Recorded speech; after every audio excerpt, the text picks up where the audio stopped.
I got on the bench today. Actually, Stihl 500i number 3 trace this week with the blown piston. So lots of scoring on this one. This one came in completely filthy. I just got done cleaning it.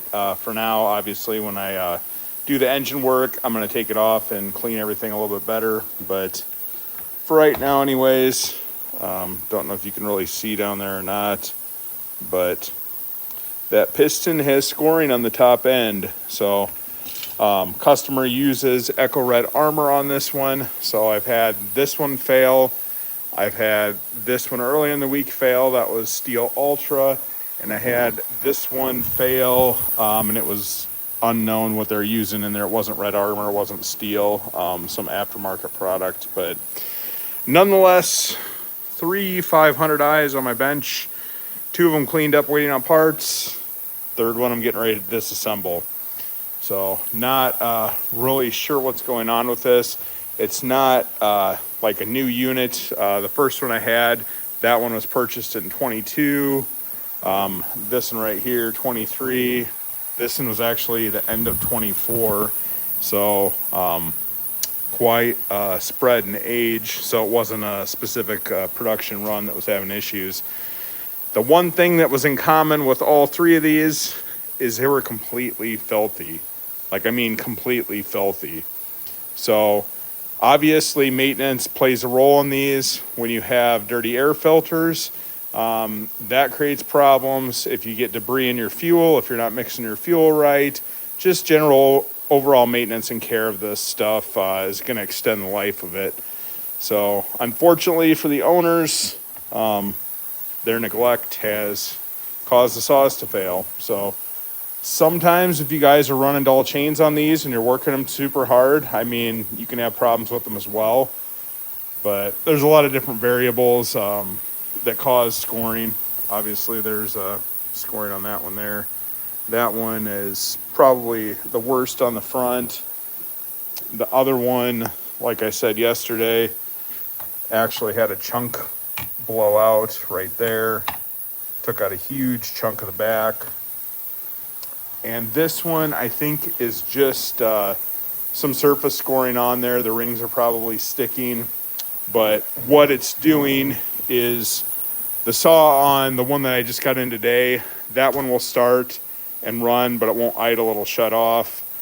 The one down there would not start at all, and the one down here would not start at all. So hopefully this one's just light enough scoring where I can replace the piston and salvage the cylinder.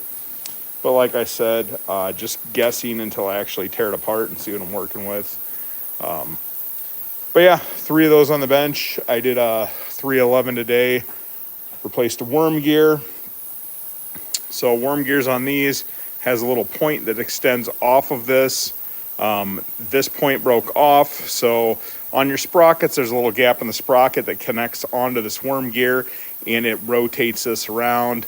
And then the threading on here fits into the oil pump, which in turn turns the oil pump and then pumps the oil out. So without that little tip there, with it broke off, we're not getting any oil. So I got that replaced already. That was super easy, but I am going to do a video about that saw. That was probably one of the dirtiest saws that I have ever had in the shop. No kidding. I mean, it was just caked on solid oil. So not really sure what is with people lately.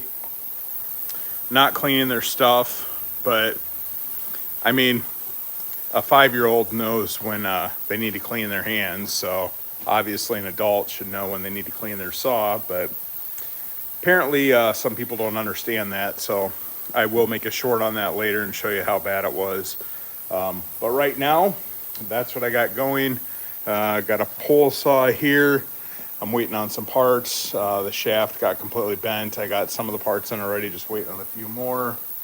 And then what else do we got here? 026 on the floor. That one needs some piston rings and a carburetor. So once I get that, that one will be ready to go. That's actually mine. I'm going to be selling. I took it as a trade-in. But pretty much 500i's are the flavor of the day. That's what I'm dealing with right now. So that's all I got right now. I'm going to pop that video later today, and I hope you guys have a great rest of your afternoon. Thanks for watching, and we'll see you later.